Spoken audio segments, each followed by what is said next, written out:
Hey there, everyone, and welcome to Twin Movies. I'm Ben Phelps, and I'm joined by my regular buddy in banter, Gabe Dowrick. Hello, Ben. Hello, Gabe. Every year, Hollywood releases two movies based on the same idea. So we ask the big question, which movie did it better? Today, at this point when we're all locked down at home, we're in quarantine, and the coronavirus, COVID-19, is sweeping the world, we'll be reviewing two classic twin movies about an unprecedented disease that infects the globe. It's Contagion versus Perfect Sense. Let the infection begin. All right, Gabe. Nice. I'm trying to, It's topical. very topical, very clever. Sure. Okay, so Gabe and I thought it was an apt time to do a bit of a twin movies run on films that are inspired by our current health crisis around the world, and also touch on our fears as well. Some of these films give a very realistic portrayal of something very similar to the COVID-19 crisis, and other films are a more extreme version. So this is our second run in our COVID-19 special series of twin movies. So let's start with Contagion, which was released on the 9th of September 2011. Here's the synopsis from the Internet Movie Database. Healthcare professionals, government officials, and everyday people find themselves in the midst of a pandemic as the CDC works to find a cure. So, Gabe, did you originally catch Contagion when it was released at the cinemas? Or were you like one of the many people in recent times who's actually gone to iTunes and made this film all of a sudden 9 years after the fact very, very popular? I am both of those categories. I saw it at the movies and I have also watched it very recently. It's kind of a bizarre sort of behavior to be amidst this COVID-19 crisis and be like, oh, I should watch a apocalyptic pandemic movie. Although, spoilers, they find a vaccine at the end of Contagion. It's still a kind of bizarre behavior in a way. Don't you think? Yeah, it is. It is. When I saw this film at the time, I recall the reviews were very positive in actually acknowledging how realistic the portrayals were in this film of this disease. It was based on SARS in some respects, and is it H1N1? I think it is. Yeah, H1N1. So the reviews, were very positive, saying, look, Soderbergh's captured a film that is medically correct. And there were a lot of quotes from pandemic specialists who also acknowledged the authentic portrayal of the disease and how it would unfold and the political reaction to it and so on. And to watch the film now when we're living through something very similar as a rewatch, 9 years after the fact, it is odd. And I understand why people are doing it, because they want to try and get a snapshot into the future and also perhaps learn about how to handle this disease, given that this film was considered to be such an accurate portrayal of a very similar disease. But it is a case of almost self-flagellation, isn't it? Like, it's not a film of escapism in any way. No, and maybe it's that thing where, like you say, in the end, they do find a vaccine and it does turn out all right. So maybe there is some sort of comfort there, or at least an understanding of the whole situation. At the end of Contagion, they do that little montage of how the disease was started, and it was like, the bat and the pig. And yeah, it's eerily similar, I suppose. I suppose for a lot of people, the idea of watching this now would also be repellent. But that's not us, is it? That's not us. No, not at all. We're, hitting the zeitgeist and riding that wave. So later on, after Contagion was released back in 2011, about a month later on the 7th of October, Perfect Sense was released. Here's the synopsis from IMDb. A chef and a scientist fall in love as an epidemic begins to rob people of their sensory perceptions. So, Gabe, talk me through when, where, and how you first watched Perfect Sense. I think I must have seen this on DVD years ago, and it sort of weirdly faded from my memory. And then I watched it again recently, obviously for this podcast, but I have no idea if this got a cinema release or, we were chatting about it. I've chatted to people about it, and a lot of people haven't even heard of this film whatsoever. It's sort of weirdly a bit of a curiosity or something, I guess. Did you see it at the cinema? No, I hadn't even heard of this film until you mentioned it to me as a potential twin movie double, which is so bizarre because I love Ewan McGregor, I love Eva Green, and I really enjoyed Hell or High Water, the director's David Mackenzie's most recent film. And I'm a cinephile, and somehow this film just slipped through the cracks. I just don't understand because it was only 9 years ago, and we weren't at that stage where, mature, mid-range budgeted films were all heading straight to Netflix and you no longer find them in the cinema. Maybe it was the time when we were still sort of finding our feet and streaming wasn't as ubiquitous. So if you didn't get a theatrical release, you just vanished entirely. But I had no awareness, excuse the pun, of this film at all. And so I only actually watched it hours ago, immediately before this podcast. So for me, this definitely was a curiosity, and I'm stunned that this film has had so little attention, which we'll get to, I think, in the Hollywood shallow dive into the history of the making of this film. So why don't we jump to a review of these films, mate? Mm-hmm. Actually, before that, let's do a bit of a comparison between them as to how we got here. Both films were released at the same time, which is the whole theme of this podcast series. Contagion's backstory is interesting. This was made at a time when Steven Soderbergh and the screenwriter Scott Z. Burns were collaborating a bit. And it was basically after they'd just worked on The Informant together, another film with Matt Damon. And they were going to do a biography, but they decided after Scott Z. Burns became quite interested in just how to depict the rapid spread of a virus, to dig a bit deeper into the SARS outbreak and the 2009 flu pandemic. So Burns consulted with representatives from the World Health Organization, the WHO, and they started making this film in Hong Kong on a quite low budget. Actually, no, it was actually a $60 million budget on the Red camera with Soderbergh acting as the DOP. And because the film is very grounded, it was very important for Soderbergh to shoot on location. So not in sets, but actually on location in different countries to really ground the film.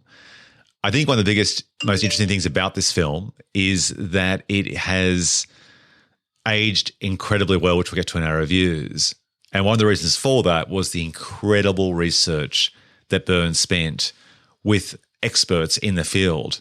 But one thing which he probably didn't anticipate was the political climate we're living in right now and the likely president that would be in charge during this crisis. Now, jumping to Perfect Sense, this film is such a curiosity, Gabe, that it's really hard to actually find much on it at all. It's written by a Danish screenwriter, Kim Phupps Akesson, and it was shot in Glasgow, Mexico City, and Kenya. But beyond that, it's really hard to find much about it at all. It premiered at the Sundance Film Festival in 2011, but beyond that, it sort of flew right under the radar. Yeah, I mean, it's kind of unsurprising that was the case in a way. I mean, both these films are very interesting, but they're definitely very different flavored in terms of, their depictions of a global pandemic and the sort of tone or the stories that the films tell. I like you say that Contagion's like sort of hyper-realistic depiction of a cross-section of all of these people that are affected versus Perfect Sense's very narrowly viewed depiction of just these two people. And I guess Perfect Sense also takes some, I don't know, what's the term, is a bit more fictional in its depiction of the virus. That is to say, like, it's a bit, it doesn't feel like a real virus. Do you know what I mean? How would you describe that? It's it's not like SARS. It's something else. Yep, that's a perfect opportunity, which leads us into our review of both films. You're right. They do treat pandemics very differently. Starting with Contagion, that's much more of a grounded portrayal, whereas in Perfect Sense, it's closer as a story to being a science fiction parable. So it's got the basic elements of how a disease would work, but it's very much an accelerated timeline, and the symptoms of the disease are very fantastic and extreme. So let's start with Contagion, perhaps, as to what we think it did right. Talk me through what worked and what didn't for you for Soderbergh's virus pandemic film. I mean, I think you could fairly say nearly all of this movie works. I suppose I might be biased. I'm a huge fan of Soderbergh. And again, he's one of those directors that we often talk about. You know, when we were chatting about that Danny Boyle film yesterday, we were talking about Danny Boyle as the sort of director who can make such a breadth of movies. Soderbergh's very similar. So I'm always interested to see the next Soderbergh movie or what Soderbergh will do next. I love the photography. I love the direction. I love the performances. I love the editing. I love the writing. Weirdly, and I'm sure we'll get into it a bit more, the only thing that I don't get, like a lot of people, is the whole Marianne Cotillard plot. So I don't know if you can explain that one to me. It's just a. He makes these movies with such a great momentum to them. You know, they always just feel really propulsive. There's never like a dull spot. They feel really pared down in that there is just like, how do you tell a story as simply as possible with the minimum amount of screen time? And this is a big story. You know, there's a lot of characters in this, and they all feel like they get plots and arcs of their own, which is a pretty amazing feat, I think. It's pretty incredible to be able to have really engaging characters with believable backstories when you're spending such a short time with them in a story like this, where you've got overarching stories, connected stories. Soderbergh did this before with Traffic, and I love these types of films where you see a major event through different perspectives and everyone is linked in some ways. In some respects, a film about a pandemic is almost perfect for that, because by their very definition, a virus links people to each other. In Traffic, we sort of see how the drugs are created right through to their distribution and their consumption by users. So you see the ecosystem or the life cycle of drugs. In Lord of War, we see something similar in the opening credits, how they create a bullet and where that bullet ends up. This film is just a perfect subject to explore that narrative style. And it's amazing how these characters come on for such a short time, yet you totally buy into their world. And he does maintain, as you say, a propulsive narrative going forward, but also you do feel emotional engagement at the same time. That's actually a really hard tension to balance out, because often by having a propulsive story, what often is traded out at the expense of that is characterization or emotional engagement. So it's a real testament to Soderbergh's ability to try and make you believe everyone on screen at that point in time and be totally empathetic to their situation. Totally. I mean, it doesn't hurt that he has a fantastic cast. You know, when you're killing Gwyneth Paltrow in the first, 4 minutes of the movie. Spoilers. Well, yeah, go watch the movie. But hey, there's still 98 more minutes to go. Matt Damon, Jude Law, John Hawkes, Lawrence Fishburne, Kate Winslet. I mean, Kate Winslet's really great in this. Her character. Kate Winslet is fantastic. Yeah. Her character, her performance, and then those final shots of her character. So spoilers for anyone who hasn't seen Contagion. Spoilers for real life with COVID-19. Yeah, that's right. But the passion of her character, I think, is so important to understand and see at this point in time when we have our medical professionals, our doctors, our nurses, our specialists, risking their life to save other people, risking their life to save people who are not adhering to physical distancing and are hanging out at coronavirus parties together and on the beach, like in Bondi and Sydney, and perhaps not actually understanding the contagious part of COVID-19. You've got this character who's there putting her life on the line, interviewing, she's wearing the right gear and so on, but obviously she's more exposed just by definition of being in their company. And she passionately wants to try and solve it.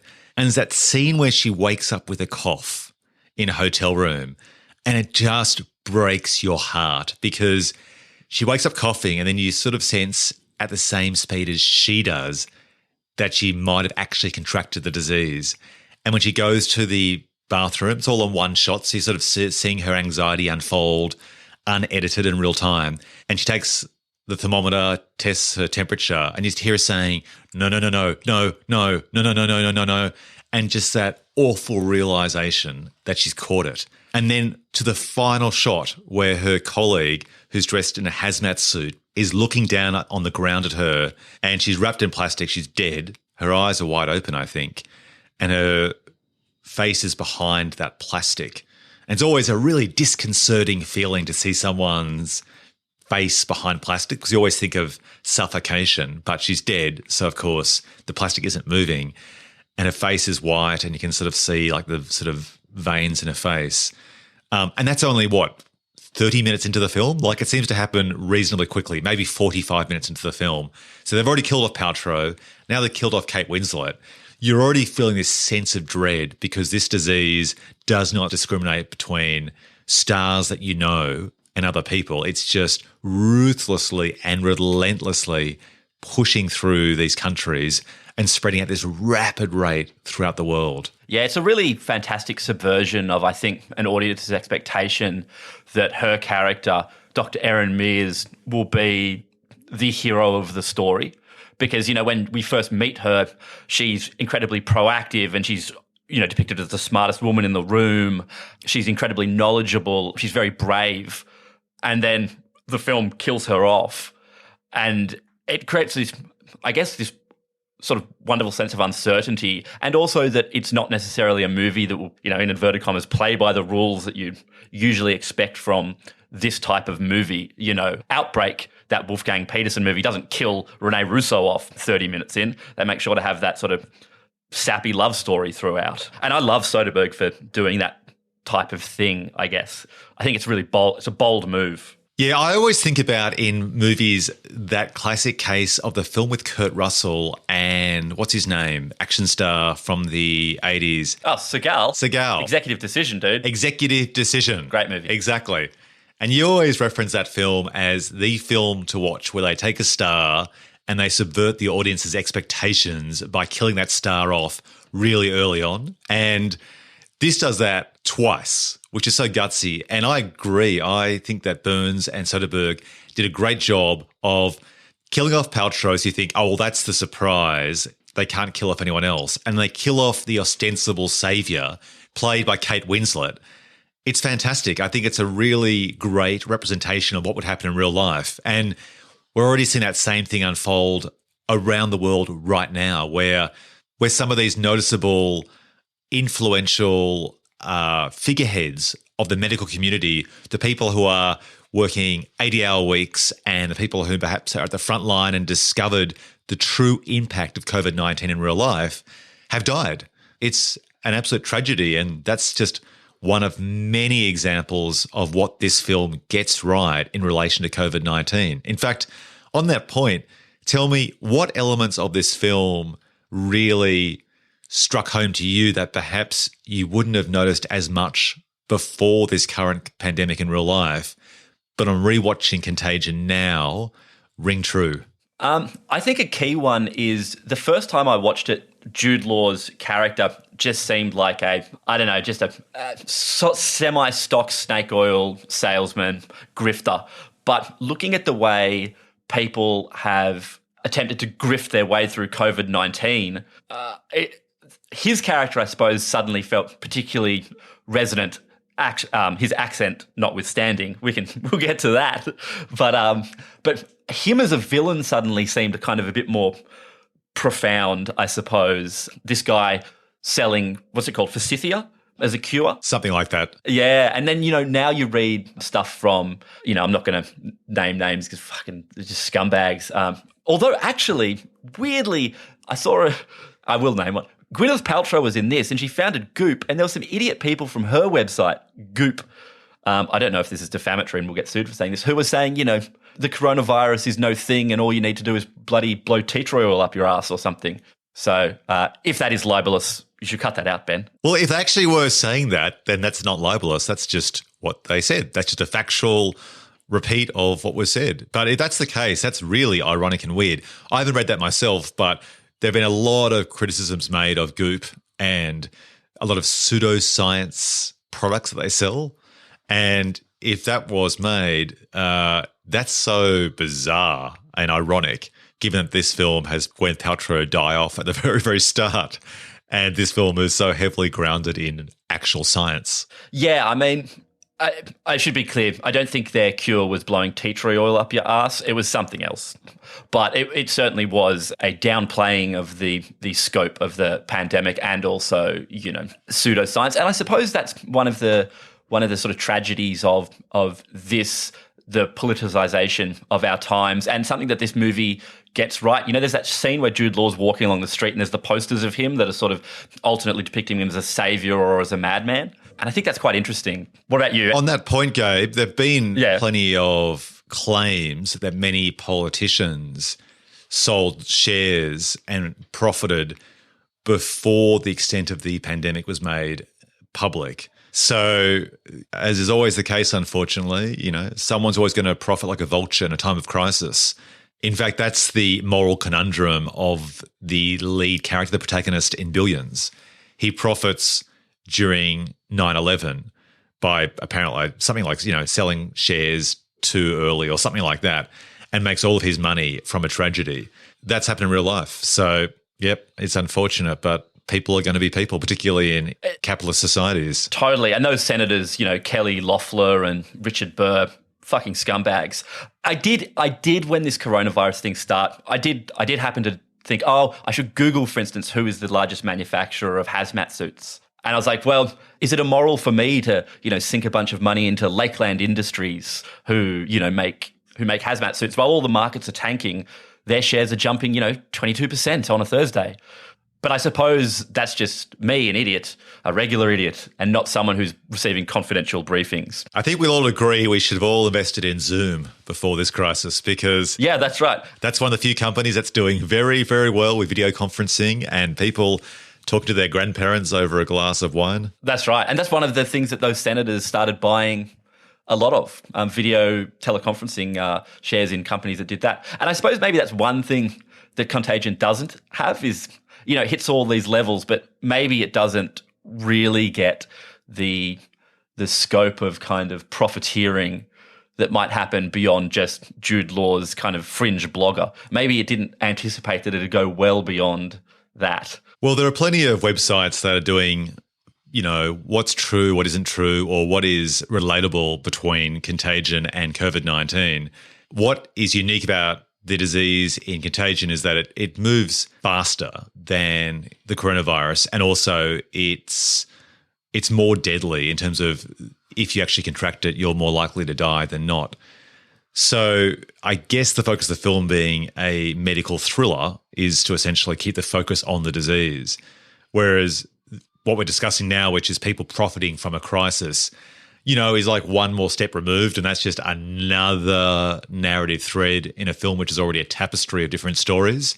I guess the Office version, as in Office, the TV show of this, is basically just lots of Zoom calls with people working from home, being homeschooled, and having those Office-like shenanigans whilst being geographically dislocated and based, on their home desk or kitchen table. Yeah, you're right. And it makes sense to accelerate the disease for the screen because, if there was just scenes of Matt Damon going to the shops and being unable to buy toilet paper or pasta, I mean, that's realistic, but I guess that it would be dull. And maybe you couldn't have even anticipated the sort of humdrum nature of parts of the response to this, those sort of like low-key markers that probably in the grand scheme of things actually add up to something not unlike that this is depicting. But yeah, you can see why Soderbergh and Scott Z. Burns wanted it all to go quicker because, frankly, it's a movie, And the other funny thing too is that real life is often more boring than fiction, and it would have been so bizarre if Burns had actually predicted there'd be fights over toilet paper in shopping centres. As in, A, people wouldn't believe that would be a realistic response to this crisis, and B, the stakes aren't as high as people actually pulling out guns or knives and fighting each other for a can of baked beans or something like that. But that's the sad part of society in real life. It's the humdrum or the disappointing way that humans selfishly react to a crisis in an entirely illogical way, which you'd never believe if you saw on screen.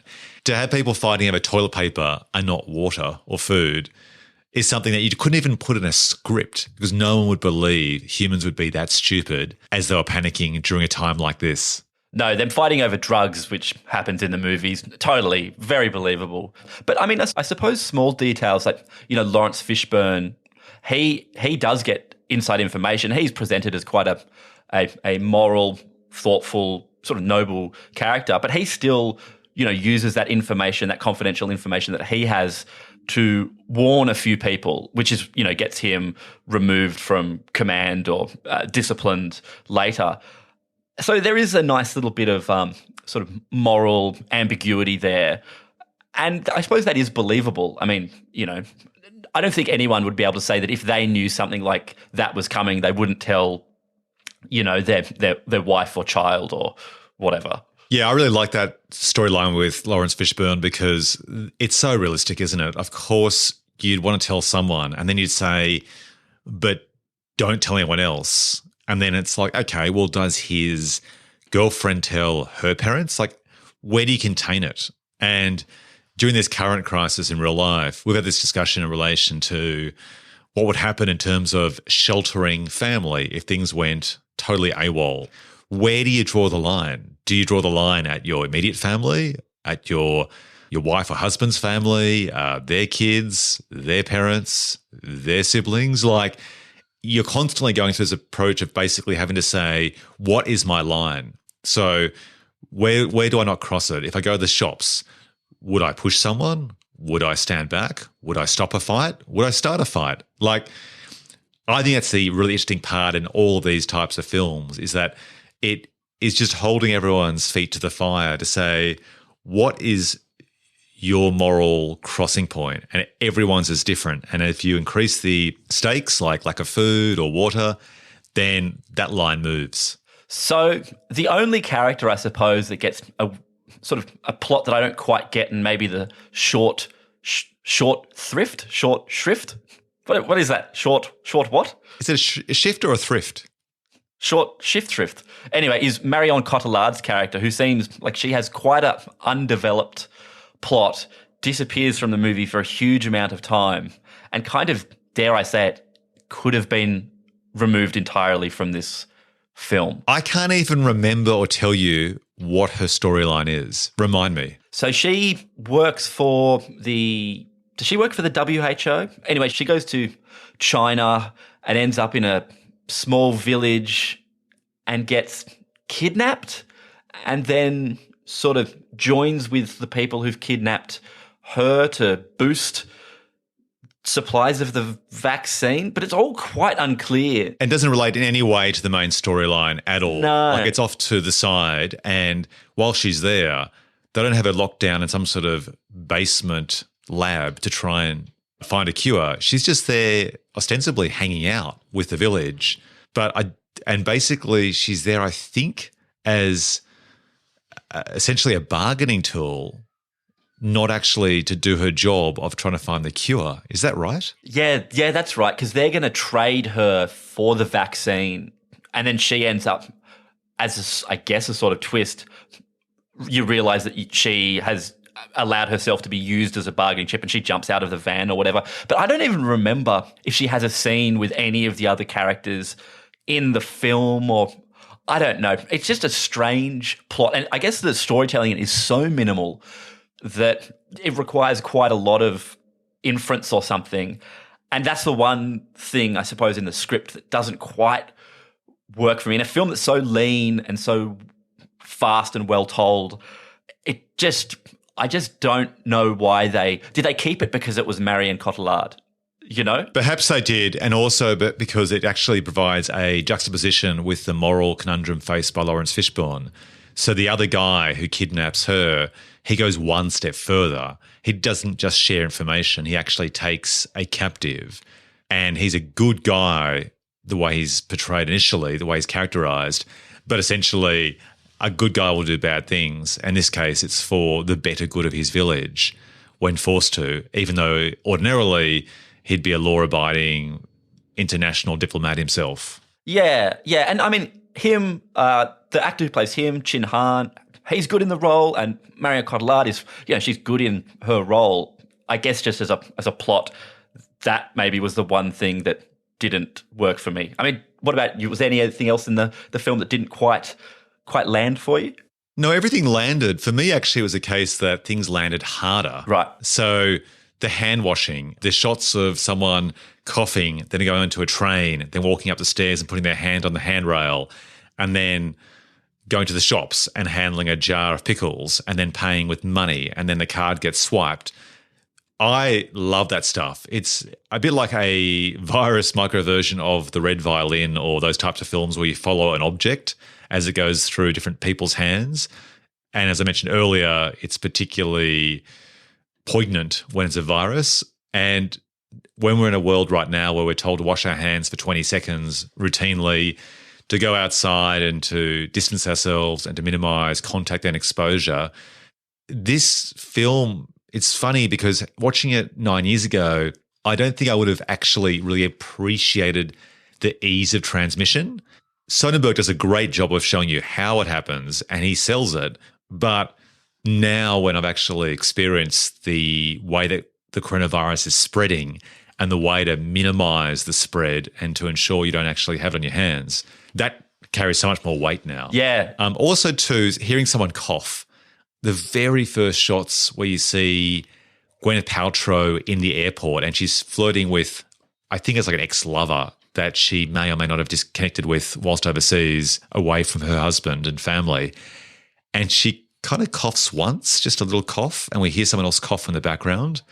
And so we get the sense that maybe she just might have jet lag, which is what she says as an excuse for it.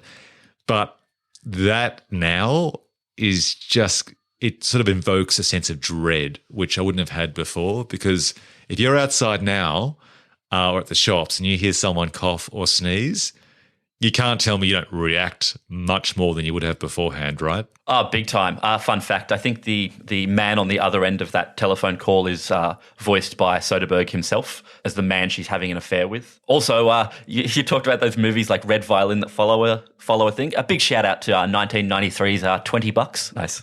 Very nice. Okay, how about we move on to Perfect Sense? Great, let's do it. So, Gabe, what worked for you, what didn't? Walk me through it.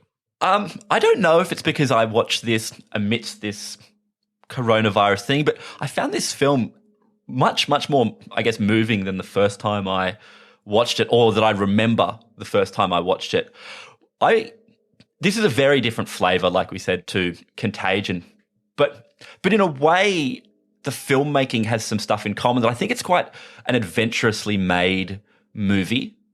I love the photography and the cutaways and the voiceover. And it just sort of all added up to being, I don't know, just a really, it was just a great experience just watching it. Yeah. I don't know. I guess I feel like I'm sort of still recovering from watching it in a way, because I think both you and I have watched it very, very recently, right? You said you just finished watching it. I just finished watching it for the very first time, and I hate to say, I actually fell asleep. I was tired, and I was not getting into this film. So let me declare where I stand from the start and show my cards. I was not engaged with this film at the very start. Now, I do confess I was tired, but this film didn't grab me. And this film had everything in its advantage to capture my attention. It had Ewan McGregor, it had Eva Green, it had Mackenzie the director, it had a cool sci-fi version of Contagion as a concept. And I love that. I love sci-fi. I say sci-fi because it's a heightened reality. That's why I use that term. I mean, you could call it a drama, but the nature of this disease is very improbable. I mean, it's a science fiction disease where, spoilers, you progressively lose each of your senses, and the film ends with the last sense being lost. So there isn't a disease that's even comparable around in the history of humankind that is like that. So it's more on the science-fi scale. But I was watching it, and I wasn't really getting into it because to me there wasn't a strong narrative thread. Contagion has multiple propulsive, strong narrative threads.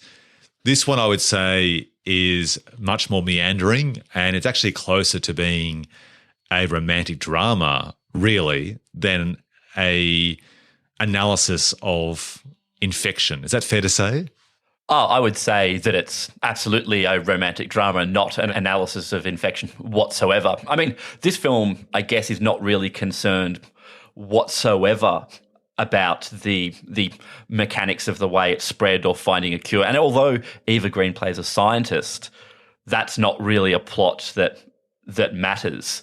You know, it is absolutely, I think, a romantic drama. And I think that's very fair to say. The thing about this film is that the virus is the background to it and not the catalyst. And so this couple come together and find each other and fall in love in spite of the virus, not because of it. Whereas Contagion, everyone is linked and brought together by the disease. The disease is front and center, and it is the thing that brings everyone together, literally and figuratively.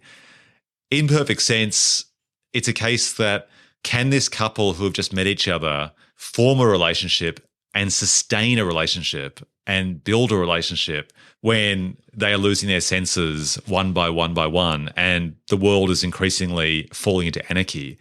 Can we jump to the ending, Gabe? But when you say it like that, Ben, it sounds so academic. That's not what the movie is. It's a bit more than just.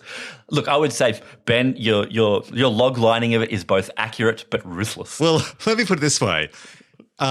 She's a scientist, and that doesn't actually feature as part of the film. Now, normally at the end of our reviews, we jump to plot holes and missed opportunities, but let's just accelerate like the coronavirus. Boom! Straight to that particular part of our combined review now. So to me, that is potentially one of the missed opportunities of the film, is that she's a scientist. And by making her a scientist, you think it's going to play more into the storyline than it actually does. For example, she could be on the brink of finding a cure for the disease, and she's racing to do that, not just driven by a desire to try and save humanity, but also before perhaps her lover, Ewan McGregor, loses his last sense, the sense of sight, for example. Because throughout the film, people start losing their senses. It starts with, I think it's taste, isn't it, Gabe? Then smell. Smell. Then taste. Then taste. Then hearing. Then sight. I don't think they ever lose touch. No. So spoilers if you haven't seen Perfect Sense, and if you haven't seen it, the ending is so good. Please press stop on this podcast right now and return to listen to it after this, because I do think, as much as I'm critical of Perfect Sense, I think the ending is fantastic. And the final scene is when we should actually go back a step, Gabe, and say before everyone experiences a loss of their sense, they experience an outburst of an emotion. So an example is before losing hearing, everyone experiences like a 5-minute window of rage, just absolutely insane aggression. And then they kind of like pass out and wake up and their sense is missing. The final sense they lose, which is sight, is immediately preceded by a moment of just intense love, where everyone just feels affection and desire for everyone around them. And that's the part where our two characters who are driven apart towards the end of the film by that moment of anger and hatred before losing their hearing, they're now brought back together with this intense feeling of love and affection for each other. And they're trying to find each other, and they're running around the streets and each other's apartments in a sense to try and find each other to express that love. And then they finally do at the very end, the last few minutes of the film, and just as they walk to each other, they lose their sight. And then they touch each other and connect and hold each other. And to me, that just broke my heart. It just gutted me. It almost brought a tear to my eye that these guys were losing each sense. And Ewan McGregor's character is a chef. So, of course, if people lose their sense of taste and smell, that's a bit of a disaster if you're trying to run a restaurant. But at the end, knowing that they've lost their sight pretty much means humanity is fucked. Yeah. Everyone is basically like Helen Keller, which I'm not saying in a lighthearted way. Like, they can't see, they can't hear, they can't smell, they can't taste, they can only touch, which makes it pretty hard for all of humanity to survive, including this couple. Yeah, I'm really glad, I guess, Ben, that by the end you had you're turned around on this movie. But I suppose to your prior point, yes, the movie could have, had a more, I don't know, what would you call it? Traditional structure. Like you say, maybe she's a virologist on the edge of a cure. But to me, I think this film it's not full-blown Terrence Malick art movie, don't get me wrong. Like, it's not, all just dappled sunlight. But it does certainly feel like it's going for something that's a little bit more lyrical. It's more about like kind of emotion. And I think they do a fantastic job of capturing the sense of senses, with color and cinematography. Weirdly, this is a kind of bizarre reference, but at various points it kept reminding me of that Chris Marker film Sans Soleil. Have you seen that? No, I haven't. What's that about? It's how would you describe? It's a French is it a documentary from the early 1980s, which is a meditation sort of on memory, about, recalling the nuances of thing. And it has a narrator just kind of explaining in the same way that the narrator in Perfect Sense just has this kind of very matter-of-a-fact tone, but about kind of deep philosophical ideas. I have to say, Sans Soleil is a very hard movie to pin down an easy description of. But throughout watching Perfect Sense, I just got a little bit of that. I mean, I love the way, for instance, it cuts away to just various small vignettes from around the world, showing other people experiencing the loss of, sight or taste. I thought that was really, really kind of beautiful or poignant. And they were just little snatches. I love those montages that use still frames, still images. I just thought all that was really well done and thoughtful. I agree with you that the film is very lyrical. It's not quite Terrence Malick, but it is a beautiful film with dappled sunlight, and it uses visuals to try and convey senses that you can't ordinarily, or you can't full stop, represent through the screen. It reminded me a lot of Perfume, that film by Tommy Tikva, with I think Ben Winslow, about a young prodigy who has the capacity, he's like a superpower of smell basically, and he becomes a perfume creator. They've got a name. It's like being a winemaker of perfumes. And it uses visuals to try and convey what you just can't pick up from the original book or from a movie. And this one does a great job of doing the same thing with taste and smell. And because you don't actually have taste and smell-o-vision coming through the screen, it then explains sort of like how people begin to live and consume food in the absence of those. So it's about texture. And so it shows people like eating, for example, a fried prawn whole. And because they can't taste that seafood or smell it, they're appreciating the crackle and the textures on their tongue. And so food becomes an experience where you feel it in the absence of being able to smell it and taste it. And that's really interesting. And the film does a great job in trying to visually represent the before and after of that sensory loss. But Ben, yeah, what I think is really interesting about that is we talked about Perfect Sense being not necessarily a realistic depiction of a pandemic. But I think what it does incredibly well is each time after the people lose one of these senses, there's a sort of moment of panic and then a kind of weird return to a level of normalcy or adaptation to that. And I think on some level that feels quite true. You know, how quickly... Yeah, I agree 100%. Yeah, definitely. And, maybe that's the science to this film's fiction, the low-key representations of, like you just explained, the way the restaurant shifts to deliver a new type of product. And in the same way, like we were joking about amongst COVID-19, the way people have just shifted to working from home, that the new normal actually occurs quite quickly. Oh, there are entire stories from around the world, in the spirit of what you're saying, where restaurants now have had to change their entire business model.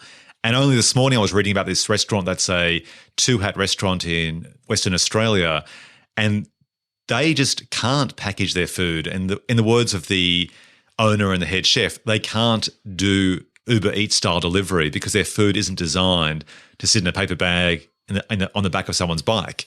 It's too delicate. It's not conducive to doing home delivery. So what they're doing is overnight they have to change their entire business model to basically be a providor.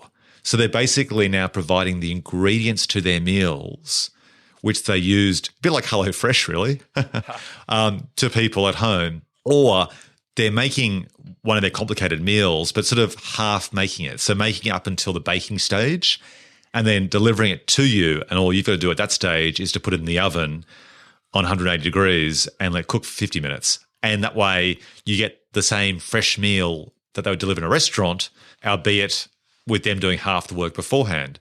So that's happened really quickly. And I guess if you lose 90% of your business overnight, you're pretty freaking motivated to try and adapt quickly. And you're right, this film does that. Like we see the restaurant having to, the next day, start thinking about how do we cook and present food differently when like most of the diners here can't smell it or taste it. And yeah, you're right. That is, I think, the science in this story, that the world doesn't just go to shit like, the Book of Eli or 28 Days Later or something like that straight away.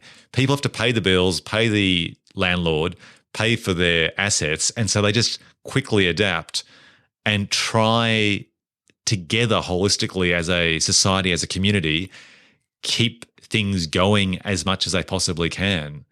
And it's only towards the end of the film when I think we're about 3 senses down. I think it's after hearing, that's when the shit hits the fan and we start seeing upturned shopping trolleys and sort of blood on the sidewalk and a greater sense of disharmony unfolding. Yeah. And I mean, I suppose that's perhaps not as realistic. You would think if there was a global pandemic that caused everyone to lose their sense of smell, there would be more troops on the street or something, But nonetheless, yeah, I think that was quite interestingly observed in the film. So, Ben, could we chalk it up to maybe you were just tired when you were watching the first half? No, I think it comes back to I was looking for something more naturalistic, and Contagion set such a high bar that Perfect Sense felt slight or lighter compared to that, which in this current climate where I was seeking something that was a bit more grounded, Contagion just fit that bill better. But like I said, at the end, and it only matters at the end of a film how you feel about it, and at the end, I was really on board Perfect Sense. And I do like science fiction as well, and I do like, accelerated emotions. And actually, we did mention this, but something which I think Perfect Sense is trying to do, I'm not sure how successfully it does it,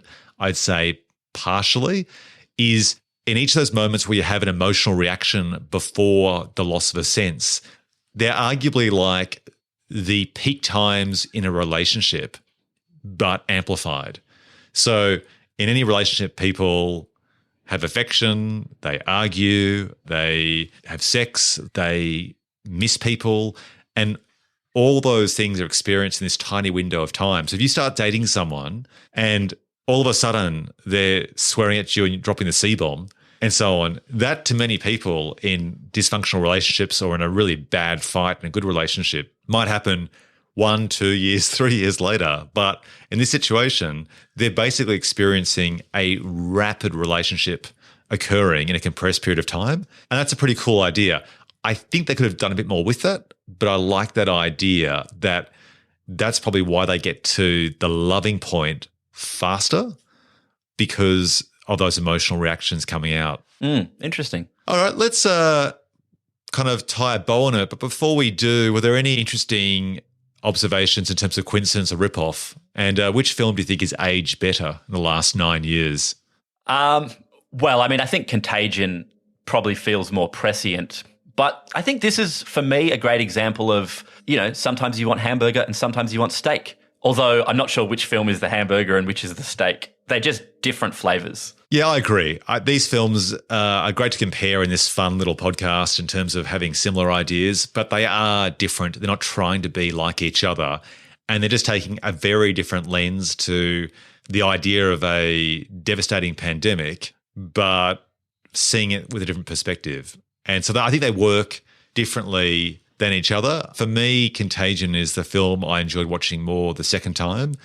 Perfect Sense I've only seen once, but after that heartbreaking ending, I actually want to go back and watch it again. So for me, they're both great films. If you were to say to someone, hey, who doesn't want to watch 4 hours of pandemic movies, which would you watch first if you were doing a Contagion Perfect Sense double? Because in a way, I think that'd make quite a interesting double. Would you open with Perfect Sense or close with Perfect Sense? Well, that's the thing. Contagion ends with hope, even though the film is devastating throughout.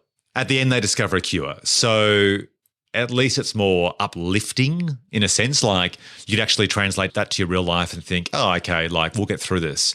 Perfect Sense actually is devastating at the end because they find each other, their love is confirmed, and now they're blind and they're probably going to die of starvation. So I would argue that Perfect Sense is sort of the entry point in. And my sales pitch would be, imagine Gattaca meets Contagion. That's Perfect Sense for me. That's the pitch. Oh, nice. Yeah, because both films are set in a science fiction world. Both films explore love unfolding during other events. They're both quite lyrical. They both have fantastic visuals, and they're kind of like set in the 5 years in the future or nowish. I think Gattaca is probably set more like 10 years or 20 years in the future. It's deliberately not defined, whereas Perfect Sense is more set right now, and it's just a fictional alternative timeline. But they feel the same. That's the clearest way I can express it. Gattaca has a sense of inevitability about it, and Perfect Sense does as well. Nice. All right, let's jump to a bit of trivia. So let's start with Contagion, shall we? I'll start with something light. Elliot Gould. Do you recognise Elliot Gould from any of Steven Soderbergh's other movies? I recognise Elliot Gould from not only those, but lots of other movies, Ben. Come on. Like Friends, the TV show, playing Ross. And where else would you know him from? Well, he was also in the Oceans franchise, of course, Oceans 11, 12 and 13. It's weird to think that he was once such a really super cool actor, and like Roger Altman's The Long Goodbye. Like he just exuded a kind of coolness, but now he's sort of always just like, I don't know, like sort of ever so slightly embarrassing old guy. That's right. I mean, he played that character in Friends, I think, over that 10-year run, and that kind of, I think, has recharacterized him as a character actor and as a bit of a dag. I mean, he's not quite – is it Eugene Levy, who's the guy playing the dad from the American Pie films? He's not in that category of daggy, but he's certainly not the cool guy he used to be. No. It's kind of weird. Anyway. I guess a more relevant sort of bit of trivia is, of course, the renewed popularity of Contagion due to the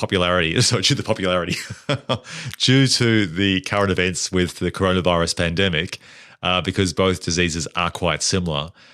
Interestingly, in March 2020, Contagion was the 7th most popular film on iTunes. Wow. Which, is pretty remarkable given that's 9 years old. And it's the most popular catalogue title for Warner Brothers, only behind the Harry Potter films in recent times. Wow. Yeah. Wow. I wonder if other movies like, we talked about Outbreak a touch earlier, or like even something like Quarantine, that one where they're stuck in the building. It's more of a sort of zombie movie or whatever. I wonder if they're all going gangbusters as well right now. Yeah, it's interesting, isn't it? I don't think the zombie films would like World War Z or anything like that, because they're a little bit too depressing. And we've already had The Walking Dead on TV. That's still on the TV now. So I don't know. I mean, I guess one of the selling points of Contagion is that for a mainstream audience, it has recognizable faces on the tin. It has Matt Damon, Gwyneth Paltrow, Kate Winslet, etc. So, it's more of a star vehicle. It's something that you and I would say our dads might watch, whereas some of those other films aren't stacked with the same sort of, A-list cast, and so probably just won't garner the same attention as Contagion. Also, too, because the disease in Contagion is so similar to coronavirus, then I guess it just sort of is something that people are clinging to sort of see how things might unfold in real life. Definitely. I think the other interesting coincidence about Contagion is at the end of the film, we see how a bat does a poo. The poo lands somehow near some pigs. The pig picks up the poo. catches the virus. Ben, it drops a piece of banana. It doesn't do a shit. Oh, that's right. It's banana, of course. Sorry. That explains it. Yeah. A pig eating banana makes more sense than a pig eating poo. Eating bat shit, bat guano. I mean, I'm sure a pig would. Yeah, but in this case, it's a banana. And that's pretty similar to how they think COVID-19 started. It started with a bat, got transferred to an animal that was at the wet market in Wuhan, and then contracted by a human. So that's pretty prophetic and an amazing coincidence. The other thing, I guess, as just a general point is for trivia, is that Kate Winslet filmed her role in 10 days, for what that's worth. And most of the cast took very little pay to be in the movie. And Gwyneth Paltrow basically worked for free and shot her scenes in 3 days. So I'm thinking that basically this is a case, a bit like Days Gone By with Woody Allen, that people want to work with Soderbergh. And in a world where cinema is increasingly filled with superhero movies and sort of big budget escapism, it probably appealed to people if this was something that was an important film to tell. One last bit of trivia, Gabe, is that Marianne Cotillard was actually 6 months pregnant when she finished shooting her scenes. So I'm not sure if that would have had any impact on what scenes she was shooting and that changed the story. Probably not, but that may have potentially had an impact on on the scenes that she was in. I guess it'd be interesting to see a sort of script to screen comparison and if there was more for her character and Soderbergh just felt like he didn't need it. Yeah, perhaps.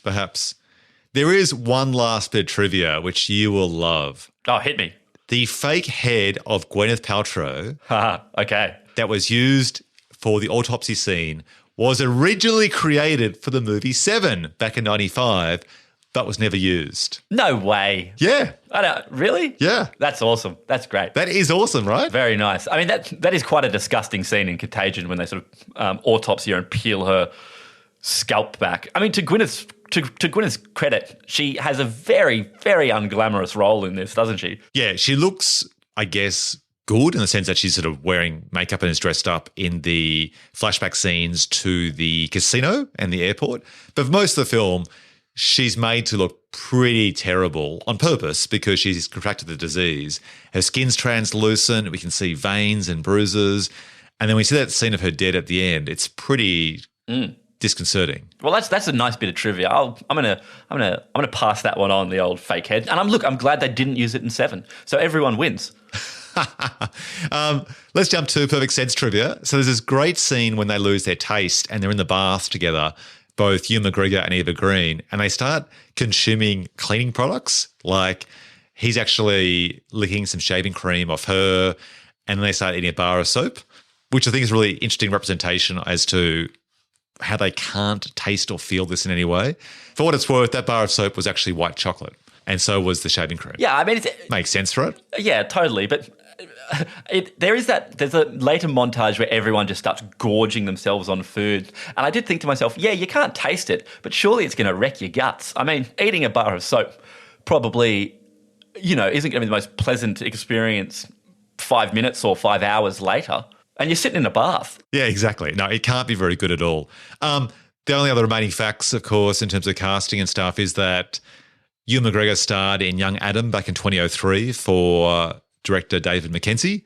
And, of course, Ewan McGregor and Ewan Bremer, who works as his 2IC chef in the film, were both in Trainspotting together. Oh, I love it when the Ewans get on screen together. And also, just throw it out there, Young Adam, it's a good movie. It's worth seeking out as well if you haven't seen it. I think that film was famous for the wrong reason, that everyone was obsessed with it having a full frontal shot of Ewan McGregor's genitals, right? Yeah, but you can see his dong in a whole bunch of movies. Like if that's what you're after, we got a laundry list of movies we could recommend. All right, let's jump to Spot the Aussie. Were there any Aussies in Contagion? Well, does the character that Jude Law plays count? Is he playing an Australian? I think he is, right?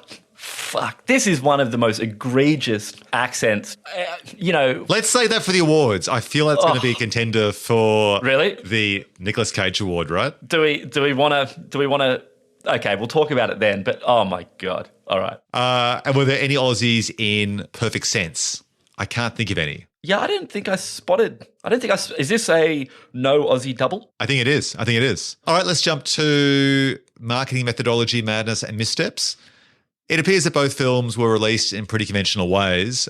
Interestingly, though, for Contagion, I love this, Warner Brothers actually built 2 giant Petri dishes treated with bacteria and fungi and then set them in a Toronto storefront window. And so over several days, the bacteria and fungi specimens grew out to spell the name of the film and also form sort of biohazard symbols, which is pretty cool. What? I don't think you could do that right now, but I like that idea. That's bold. Basically trying to show you, it's very bold, right? And you'd also hope that they are airtight Petri dishes too. Yeah, imagine if that virus got out.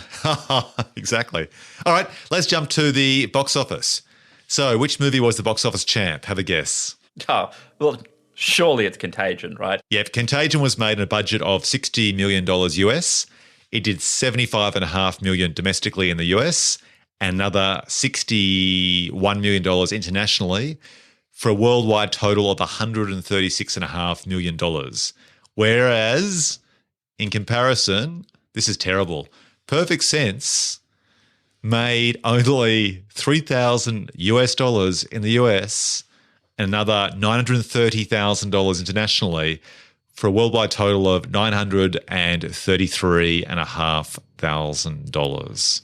I mean, that US number, I presume it was only ever released on sort of one screen in New York for a week then, right? Yeah. You know, it's not like it's a 1,000-screen rollout or something like that. So I think that's one of those perfect cases where they've got to release it on one cinema to satisfy a contractual relationship or arrangement with a broadcaster or a distributor or a financier. So it's a token re-release. Totally. But yeah, pretty disappointing. I mean, I couldn't find the budget online, but I would say this film would have cost, conservatively about $10 million? Yeah, but I don't necessarily think much more than that. I mean, it's all quite contained sets. There's only a few actors. There's not any really huge set pieces. And the ones that sort of show a degree of scale are quite artfully done, and they're often just filming through something to give a sense. With a soft focus in the background, so there's no need to actually try and dress the entire street with burning cars or anything like that. Yeah, and then they use a lot of newsreel type footage to show people, becoming rageaholics or whatever. Yeah, it's a great example of actually using the budget restrictions to artfully design a film that looks fantastic and doesn't actually make you aware of the lack of budget. Totally.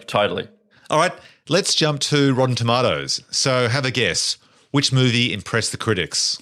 I'd like to say that they've both been reviewed very well, but I don't know. I guess I wonder with Perfect Sense. I'm interested to know. Okay, so on the tomato meter, Contagion has a score of 85% with critics and is certified fresh.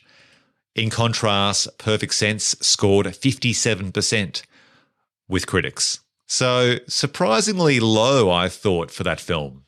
Yeah, interesting. I mean, I can't help but feel like whether you like it or not, it's at least an interesting movie. So I'm surprised it got that amount of bad reviews. But well, there you go. Yeah, I agree. I'm sure with more reviews, we've done better. To give you a bit of a comparison, on the tomato meter score for Contagion, it's a score aggregated from 268 reviews, whereas The Perfect Sense, it's only from 63 reviews. Right. And they might have also been Sundance Film Festival reviews, making up a strong proportion of those as well. So I get a feeling that with more critics reviewing it, it would have actually scored higher than that. Yeah, interesting. All right, let's jump to the audience score. Have a guess. My guess would be that Contagion has a really good audience score and Perfect Sense has a very low audience score. Well, interestingly enough, they're almost exactly the same. Really? Huh. Contagion scored 63% with people in the crowd compared to 59%. So surprisingly quite similar. But it'd be interesting to see whether that score for Contagion will go up or down over time, because it actually might be the sort of film that makes people nervous and they might actually give it a lower score because they don't feel good after watching it. Or they might actually watch to the end and discover that there's actually a cure and it actually might be reassuring for them. I suspect that it could be the former and the score actually might go down over time, but time will tell. Interesting. All right, let's jump to Best Poster. So for the podcast listeners who can't see, Contagion's got a yellowish hue throughout the film, and that kind of, that's a sickly color, and that actually applies also to the design of the poster. The poster is essentially the word contagion written in kind of like a biohazard style font with a lot of grime over the top.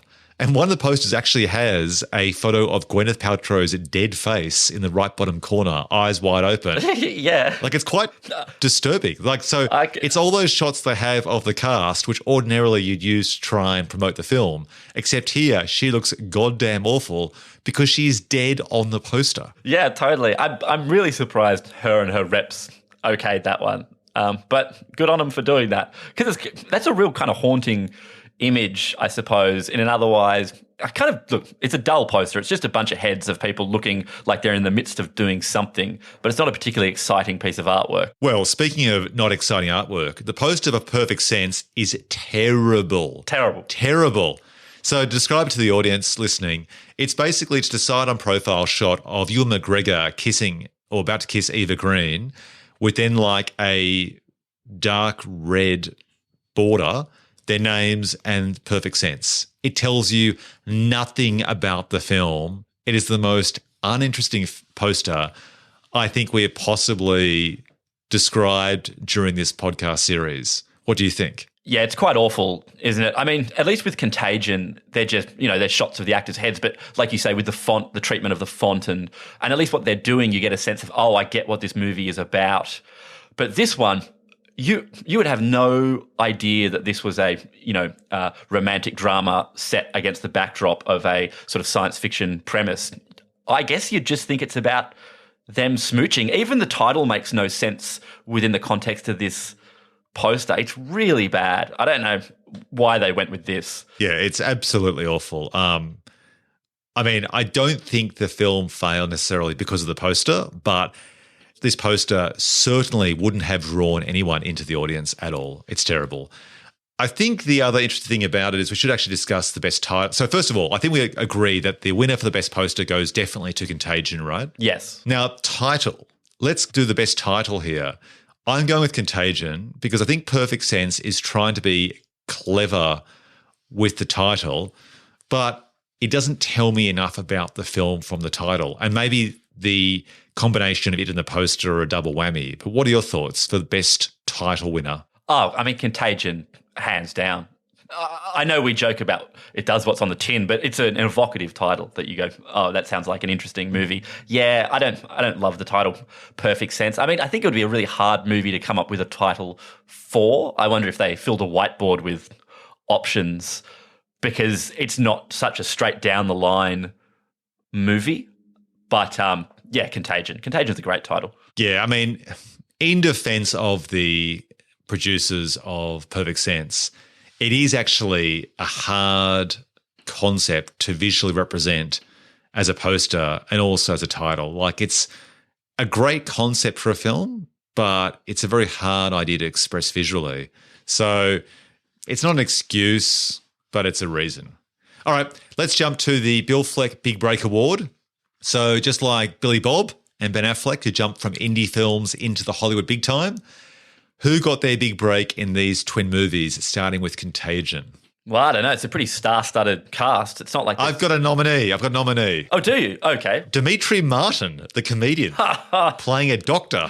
That was bizarre. He's one of the few characters that's just borderline miscast, I guess. But yeah, okay. I agree he was miscast, but it was a good break for him. Yeah, okay, fair. All right, we'll give it to him. Give it to him then. And as for Perfect Sense, there weren't really any breakout stars who have kicked on to do anything since these films.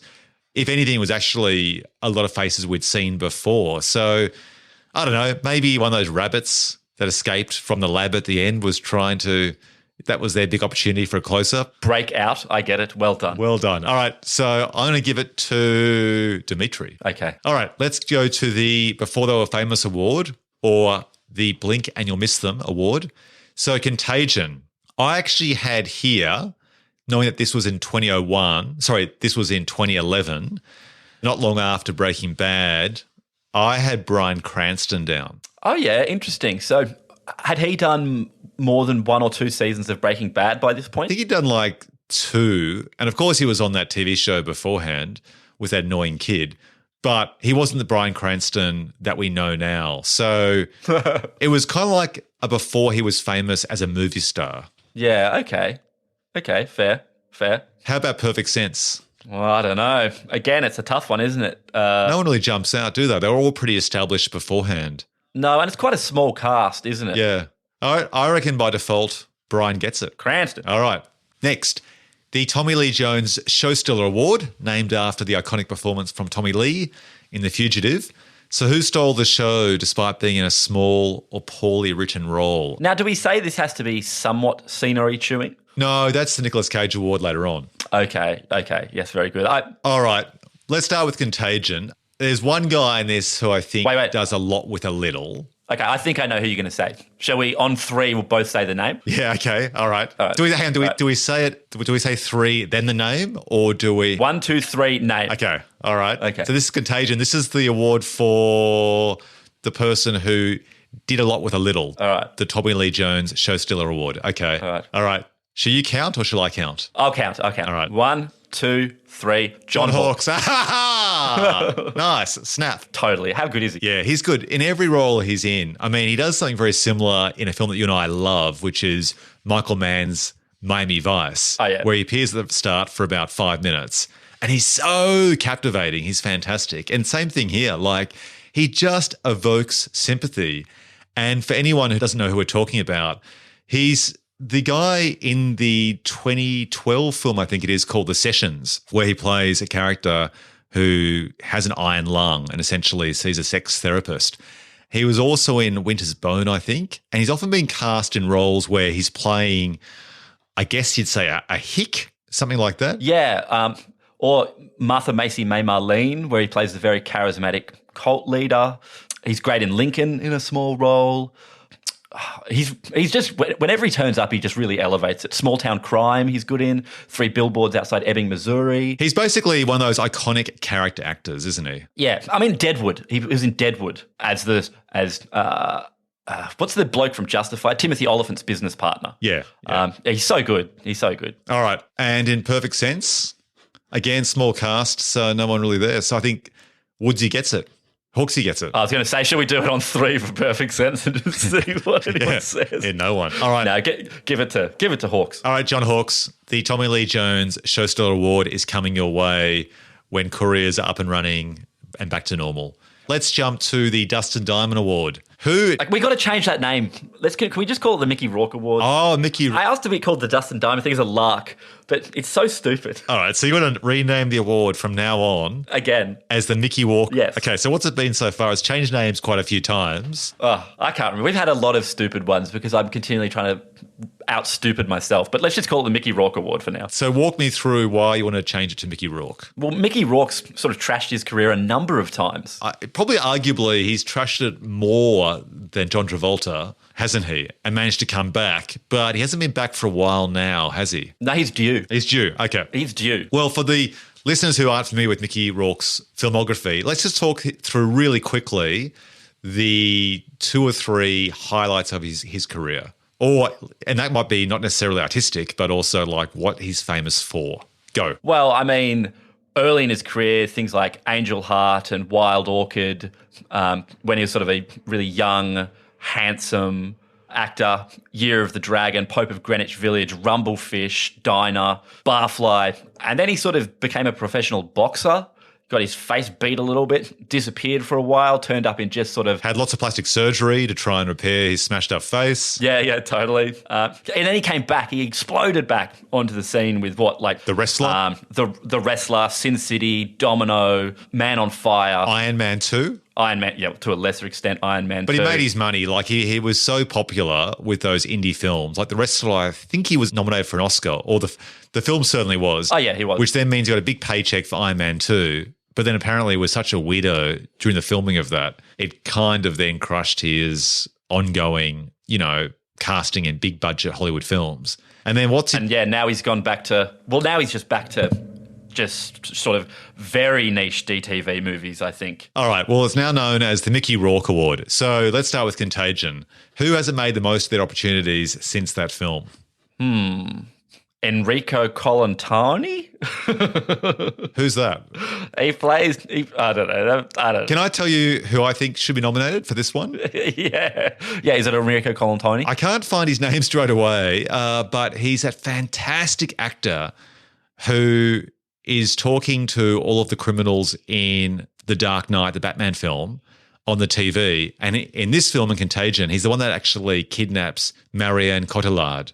And he's an actor who just doesn't appear enough in movies. And I can't recall his name. Do you know the person I'm talking about? The Chinese actor? Yeah. Yeah. His name is Chin Han. Chin Han. So he's the character or the actor who kidnaps Marianne Cotillard. And I've always loved him since The Dark Knight. I'm always surprised that he hasn't kicked on to have more roles, because in that small role, for the viewers who've seen The Dark Knight, he's the guy who takes all the money from the criminals in Gotham and then flees to Hong Kong. And Morgan Freeman's character has to go and meet him in Hong Kong and plants a phone that then lets Batman penetrate the building and kidnap that guy and take him back to America to be handed across to the cops. And he's only in a few scenes, but he's just got so much presence on screen. And I actually think he has movie star appeal on screen. But for some reason, he just doesn't appear in more movies. And there'd be so many Marvel movies I thought he'd be a shoo-in for. So he, I think, is a potential contender. He was in Captain America, the Winter Soldier, Ben. Oh, okay. Well, there you go. So, okay. So he actually has kicked on. But again, not enough. Also, I'm going to put down Jennifer Ely.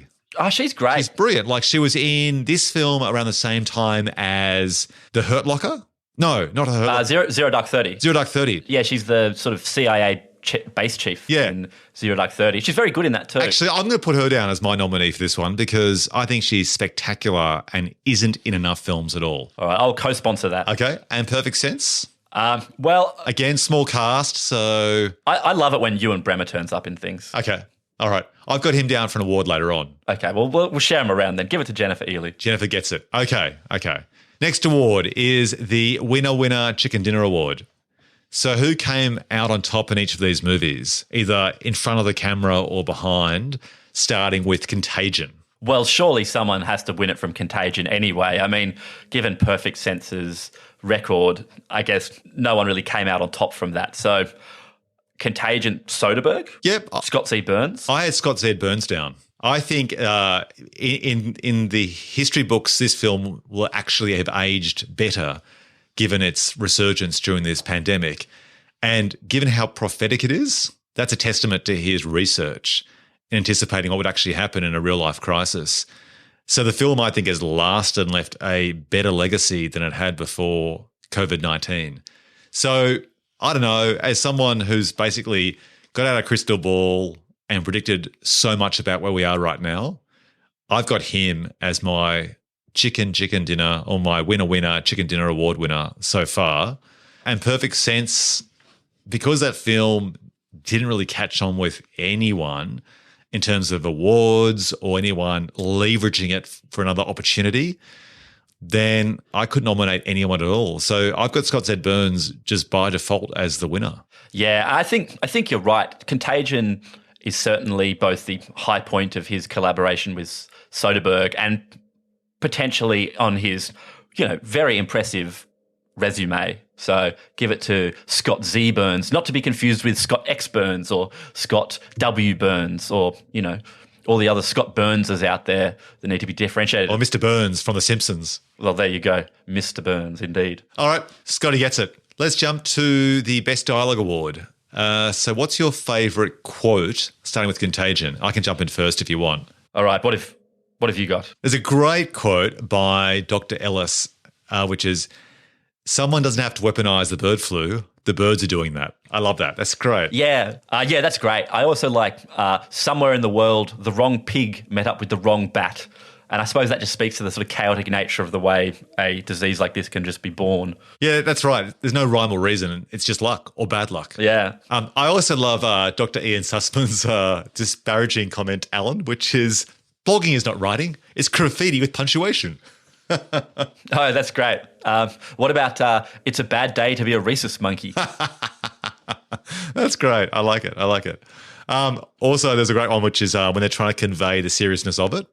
And I feel this is what you'd actually say to some world leaders who just have been so slow off the mark and disbelieving of science. And it's a quote by Alan, the Jude Law character, who says, Godzilla, King Kong, Frankenstein, all in one. Yeah, totally. Totally. Okay, Perfect Sense. Now, this film isn't really a quotable film. Did any kind of quotes jump out to you at all? Well, I said before I like the narration, but I'm really I'm hazarded to try and speak the narration myself because I really like it. I like the way it's delivered, and I like it within the context of the movie. But I feel that if I just recite it rather rotely, I'll actually put people off. Yeah, the narration is very much like Terrence Malick, isn't it? Like that kind of poetic voiceover, which is both commenting on what's happening on screen, but also giving you extra information as well. There wasn't anything that jumped out to me, although there was almost this poetic poem about fat and flour that Ewan McGregor says over and over again when he's swearing at Eva Green and just smashing stuff. And I can't recall more than those references of fat and flour, but it was like disturbingly poetic.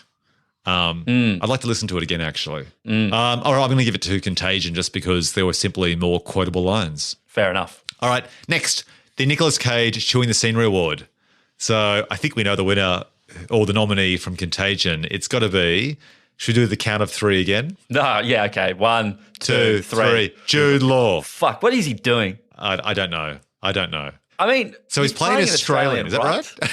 Well, it's hard to tell. Like, I've talked to a few people about this, and his accent is so bad that it's difficult to know. Yeah, I agree. Like, is he not playing? He's not a New Zealander. Yeah. What the? I don't know. I think he's playing Australian, although he's not characterised overtly on screen as that. And it's not a consistent accent, whatever he's doing. Yeah, I didn't really like his character. I suppose that's the point. His character's meant to be a bit of a weasel, but well, they've given him bad teeth. Yeah, that's right. And also, Jude Law can do that in his sleep. I mean, Jude Law has done a great job over the years of reinventing himself from being a leading, good-looking man. And as his hair's receded, he's kind of seized on that and kind of often made himself, kind of a smug arsehole. He was in that film where I think he shaved his head to accentuate his receding hairline, and I think he broke his nose or did something. He plays that character. I can't recall the film, but he's basically tried to uglify himself in the past to try and, become the unlikable but charismatic character on screen. And I guess because it's just a fun thing to do. Like, it's like character acting, right? You're kind of like a pig in mud. Oh, totally. I mean, not since Quentin Tarantino's Australian accent in Django has there been such a terrible one. Or what was her name? Kate McKinnon in that bridesmaidsy type movie. That's right. Yeah. The murder one, whatever it's called. Oh. I just realised it was Dom Hemingway. That was a film he that's good. Played an unappealing character. And that particular film, he's fantastic. But yeah, in this film, he was a small character and it was a pretty Nicolas Cage chewing scenery type of performance. Awful. How about Perfect Sense? I don't know. It was all fairly low-key, don't you think? It was. I didn't quite buy Connie Nielsen appearing. She played the character Jenny, and listeners might know her from Gladiator and Wonder Woman. I guess it was a small role, but it was a really odd addition. I've got actually her down for the next award, so I might just park that one. So shall we give it to Jude and move on? Let's do it. All right. And move on. Yeah. The next award, taking a paycheck award, which speaks for itself. For Contagion, I nominated Gwyneth Paltrow. Although, as it transpires, apparently she was barely paid anything. So I guess she was doing it for the opportunity to work with Soderbergh and be on an important film, so to speak. But yeah, she's barely in the film, but has a strong role at the start when she is. Yeah, totally. I think ironically, she paid not much, but I think it's fair to give it to Gwynny. All right. I also had Connie Nielsen down in Perfect Sense because I don't think you needed her in this film. Connie Nielsen is a great actor, and she could easily pick up one of the next awards coming up, which is the Delroy Lindo Award for great actors who aren't cast often enough. But she's a striking woman in terms of being very attractive, and I don't think you needed someone like her in this role, because I think she played Eva Green's mum, right? Oh, was it? I can't recall, but like she was a mentor figure. But I don't think you needed someone like her in this role. I think by being actually quite attractive, it was actually distracting in this particularly grounded film. Anyway, that's just me. That's my predilection. So it looks like Gwyneth Paltrow takes the Paycheck Award, which speaks for itself. All right, jumping on. The next award, the Stephen Tobolowsky Award, a.k.a. Hey, It's That Guy, named after iconic supporting actor Stephen Tobolowsky from Groundhog Day. All right, Gabe, who triggered Hey, It's That Guy when he or she appeared on screen, starting with Contagion? I mean, Soderbergh movies are a goldmine for this kind of award, aren't they? They are. I mean, I actually had Elliot Gould, who we discussed earlier, just because he's appeared in so many of Soderbergh's films. So my nominee is Gould. Right. I mean, I guess there's a whole bunch of people we've sort of already discussed, like Elliot Gould or Bryan Cranston or Shin Han or Enrico Colantoni. And I'm going to go for Enrico Colantoni. All right. How about Perfect Sense? This one's got to be Ewan Bremer, right? No, what about... Who played Spud in Trainspotting. What about Dennis Lawson, who's Ewan McGregor's uncle, I think, and played Wedge in Star Wars? Wow. Okay. There's some deep cuts for both of those. You know what? I'm going to leave it to you to decide who gets this one. Go for it. Well, hey, look, the other nominee could be Stephen Delane, who plays the sort of boss doctor in Perfect Sense, who fans of Game of Thrones might remember as Stannis Baratheon. I'm saving him for my next award, which I'll get to. Well, you don't let me know of any of these things, Ben. How am I supposed to preempt these? It's a live recording, all right? Fair. I don't believe... Have you given anything else to Wedge from Star Wars? No. Okay, well, he can have it then, can't he? Done. Wedge, there's an award being couriered, actually, no, probably by a slow boat to you. You'll get a call in 3 months. Great. All right, jumping on. The Delroy Lindo Award for great actors who aren't cast often enough. So, Contagion, you go first. Great actors who aren't cast often enough. I mean, all of the great actors in Contagion are cast often. Yeah, they are. There was that guy I mentioned earlier. I thought Jennifer Ealing isn't cast enough. I think she's just great. So I have Jennifer Ealing again, potentially.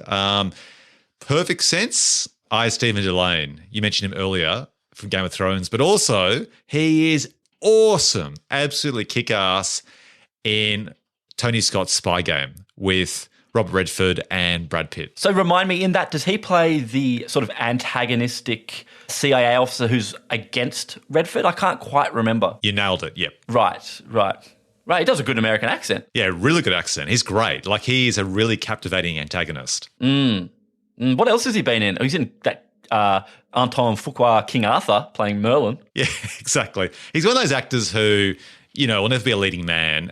He actually has a great face that he can play both a goodie and a baddie. He has a particular facial structure and hairline that makes him transcend those roles. And I think in Game of Thrones, he actually uses that to his advantage to kind of play the murky morality between good and bad. So I'm going to give it to him. Do you know what movie Stephen Delane's really great in that just popped into my head? Do you remember seeing Michael Winterbottom's late 90s film Welcome to Sarajevo? Oh, yeah. He's really good in that too. All right. Can we give it to Delane? I think he deserves it. Okay, let's give it to Stephen Delane. All right. The Memphis Reigns Award, inspired by the absurdly named character played by Nick Cage from Gone in 60 Seconds.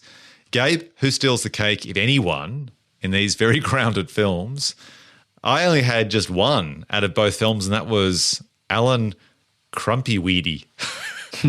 Yeah, that's certainly who's Jude Law's character. That's a funny name, isn't it?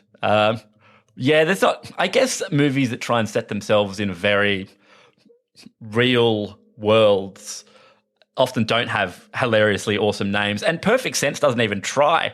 There's just Dennis Lawson, who played, Wedge from Star Wars. His character in this is just Boss. Yeah, that's right. Yeah, I know. Yeah, they didn't even bother. I wonder if in the script he was just called Boss. And then, you'd have lines like, oh, Ewan McGregor talks to his boss. Well, our film from our last review, which The Road, I mean, that was just boy, man, and woman. So that really stripped it back. Yeah, but that feels like it speaks to the tone of that. And the time, yeah. Here it just seems a bit lazy, Yeah, I agree. All right. I think Jude Law's character gets it. Yeah, Crumpweedy. Yep.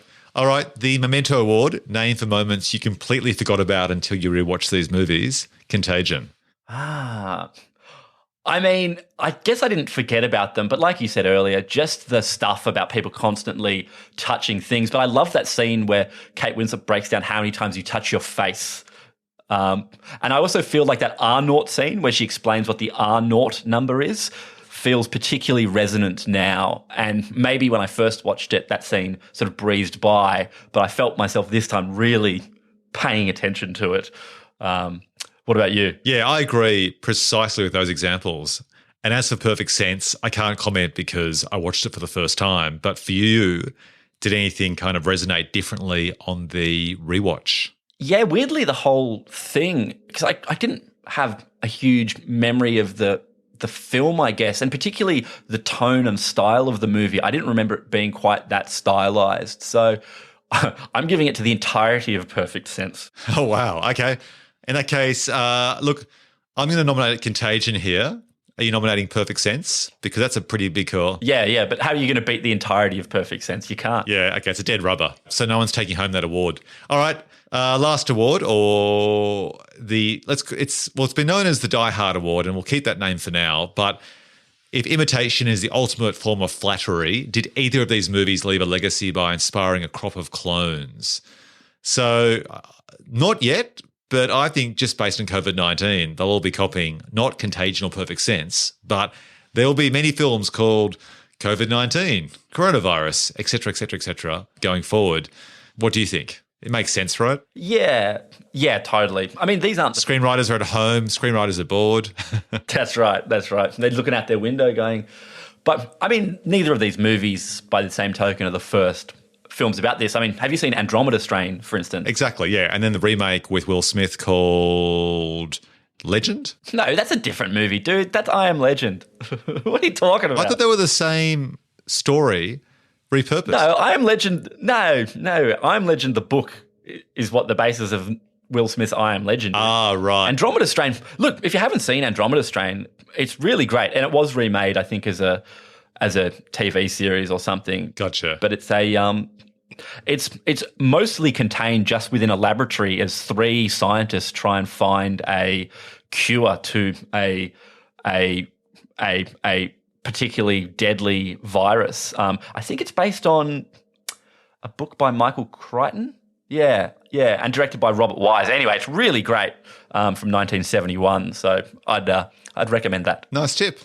All right, so time will tell, and we'll see if there'll be any others. Which brings us to the time of the podcast, the Milking the Speed Cow Dry Award, named after the infamous sequel Speed 2, which took the high stakes of a runaway bus in a crowded city and relocated it to a sluggish cruise ship.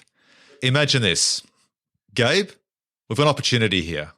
We've been asked by Hollywood, in light of the coronavirus, to try and do a sequel to Contagion or Perfect Sense, right? Screenwriters are at home, are bored, so are writers and directors and producers. People want to try and cash in on the zeitgeist of now. So if these films are both about an unprecedented pandemic that sweeps across the world, and we've got to make a film try and cash in on this crisis for these big Hollywood executives, which film do we make a sequel about, and what's our pitch to make it? Go. Well, I think we can probably pretty quickly rule out Perfect Sense. Unless you wanted to make a movie about a whole bunch of deaf, dumb, blind people crawling around on the ground. It sounds unrelentingly bleak. Can I just say that Perfect Sense would have to be the most unmakeable movie sequel? Yeah, brutal. Right? Because totally. In the film, at the stages where the characters lose the sense of smell and taste, there aren't many tricks employed except for visuals to try and convey that to the audience. But when they lose their sense of hearing, They just drop the audio to nothing, which makes perfect sense. It's very evocative. Yeah, it's quite bold. Yeah. It's great. So if they were to follow through with that at the end of the movie, you'd just cut to black and stay at black because, of course, the characters are blind and therefore so is the audience, in which case you just hear lots of fumbling and mumbling. Actually, I people... will say this, cheap to make. Yeah, that's right. They could talk, but they couldn't hear each other. Okay, so we're not doing perfect sense. No. We're making movies, not radio plays, goddammit. So let's then go for a remake of... No, let's do a sequel to Contagion. Okay. The question is it a spiritual sequel or a sequel with the same cast? Well, I think we want the name. We certainly want the name. I don't know if we need all of the cast. Maybe there's one or two recurring roles. What's it called, Ben, actually? You might know the answer to this. When a disease comes back, when you think you've beaten it, but then bang, it's back. Oh, I don't know. But, I mean, look, we'll get the title, but I mean, Contagion surely could just become, as a sequel, Contagious. Yeah? Yeah? Oh, yeah. Do you mean, well, isn't the Contagions like... Contagions. Oh, like it's like aliens, right. Okay. Yeah. So like James Cameron walked in to the execs at Fox and wrote Alien, and then he drew an S at the end of Alien. This is the legendary story as to how he got the sequel to Aliens funded. He then drew the S and then drew 2 lines vertically through the S to say, we won't just have one alien, we'll have aliens, and that'll make us some serious cash money. Yeah. You'll walk in there, write Contagion, and then put an S as a $sign. But I suppose what's that plot? That's just what's worse than one disease. 5 diseases. Oh, right. Nice. At once. Yeah. Is that really? I don't know. I don't know if that's the plot you want to go for. Maybe it's just a worse disease. Well, the first thing is, do you follow the same disease as the sequel, which is the next stage? Or do you follow some of the same characters 10 years later? And the question is, has the world learnt so that when another virus, sweeps across the world as a pandemic, will they handle things any differently? Or do you follow the timeline of the first film just somewhere else? No, I think we need to make it bigger, don't we? Isn't that our job as hack screenwriters, to somehow up the stakes? You don't just want the same story again with a different set of people. You want like, if the first one was like a bat gave the virus to a pig and then they gave it to humans, it's like humans give it to some sort of elephant that gives it to a tiger that then gives it back to humans, so it's super dangerous. Okay, so if we did that, is it another disease that's worse, or does the disease actually mutate and become more like a zombie-like disease, like in the Will Smith vehicle, I Am Legend? Yeah, I mean, maybe. I suppose then, are we then just making a zombie movie as opposed to, like you said earlier, using what the characters have learnt from the previous film to, could they then take those learnings and apply them to just a much more virulent disease? And is that more interesting than Matt Damon's character of Joe Everyman blasting away at 28 days later like versions of his one surviving kid? Hey, that's it. You nailed it.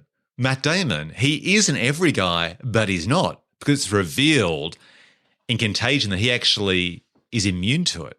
So therefore, this average guy can become a messiah-like figure. He can become the opposite of patient zero. So essentially, as the world dies around him, he hops in his car with his gun that he's stolen from his neighbor and then tries to save his daughter, which he's doing at the end of Contagion, but that carries on because they think they've got a cure, but it turns out they don't. And so the question becomes, does he become a willing savior and they can somehow try and find a vaccine from him? Or is it a case that basically, a bit like Book of Eli, he just sort of wanders the earth with his daughter? He's the Mad Max character, right? He becomes a loner and therefore, but he can survive because he's immune. So basically he's a threat to people, but also potentially their savior. And it's Matt Damon. He's a star. True. And our Hollywood executives want a star. They do. And I guess if we only were going to bring one other character back, maybe we could bring back Jude Law as a kind of, devil to his messiah. That this Alan Crumweedy has become, something of a folk legend amongst those sort of QAnon type idiots. Or maybe he's a UK politician. Maybe he's actually in a position of influence now. Oh, totally. Or he could be perhaps a Richard Branson-esque character in terms of wealth, but, he's a bit more like a Bond villain. He's perhaps, looking after his best interests at the expense of everyone else. And so you're right, we have the devil up against the new Jesus. I think it's called a relapse. Is it called a relapse when a disease comes back? Or maybe that's just for alcoholics. I'm not sure. It's called Reinfection, the sequel. Yeah, totally. Okay, so what's our pitch going to be? Is it Matt Damon? Are we doing a sequel with Matt Damon? Is he the star vehicle to drive this film forward? I think so. I mean, we seem to always go bigger and dumber. So let's... hang on. Can I go smaller for a sec? Here's a pitch for a smaller version. Oh, okay, yeah. Look, always we end up going bigger and dumber. I'd love to hear the smaller version. This is the Jason Blum version, right? Oh, great. Yeah. So the studio is saying, let's do it like the Monster Universe, right? So let's throw a $200 million budget at it, much like they did with the Mummy reboot with Tom Cruise. But no, we go, no. Let's bring in Jason Blum and do the $5 million version. And it's a bit like that film. Who's the lead guy in that TV series on HBO called Succession? What's his name again? Brian Cox. The old guy. There's a film called Autopsy. Oh, yeah. Where Brian Cox is doing an autopsy with an apprentice. It's set in one location, happening almost in real time, and spooky shit starts happening. Yeah, the autopsy of Jane Doe. Exactly. Yep. And autopsies are already quite unsettling enough to depict on screen as it is. But to depict it in real time as the shit starts hitting the fan is a fantastic, engrossing story. We could do something similar. Matt Damon pairs up with a scientist and it unfolds in one location and room as they start to try and cure the virus at the same time. A bit like that final scene in the Will Smith film where he's behind glass, I Am Legend. So, or the end of World War Z, I suppose, when the WHO are attempting to make a cure for or develop a vaccine against zombification. I like that. I'd say if we open it up just a touch and maybe there's a team of people there so we could sort of have them perish from the disease, one by one, and just introduce a slight horror movie. After all, we've involved Jason Blum in it. Oh, okay. How about this? How about is Assault on Precinct 13 meets the end of World War Z, meets the end of I Am Legend, meets the autopsy of Jane Doe, where basically marauders are outside, right? I like it. And they're trying to break into this medical facility, and Matt Damon is there because, of course, he's the guy that actually, if they analyze his biochemistry, can be the cure.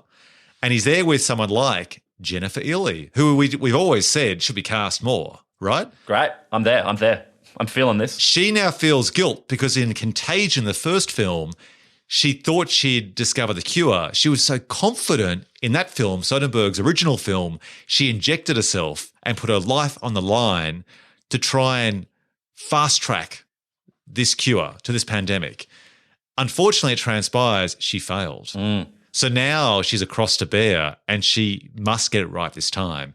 So it's Jennifer Ehle, it's Matt Damon, maybe Lawrence Fishburne's there as well. He's redeemed himself. He dies in the opening 5 minutes. Nice. He's the new Gwyneth Paltrow. He's the new Gwyneth Paltrow, exactly. Yeah.